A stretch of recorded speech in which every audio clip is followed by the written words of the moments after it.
5 حاجات هتحصل لو السوشيال ميديا اختفت من حياة ولادنا.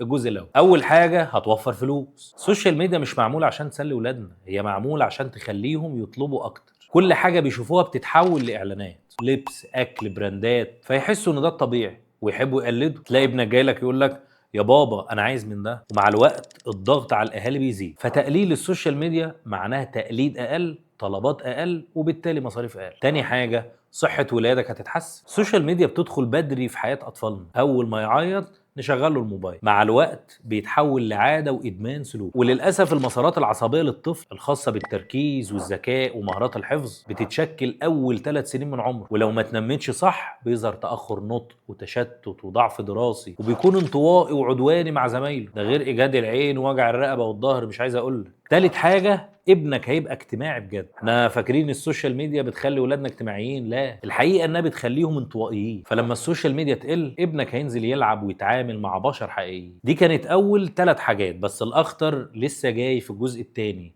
تابعونا.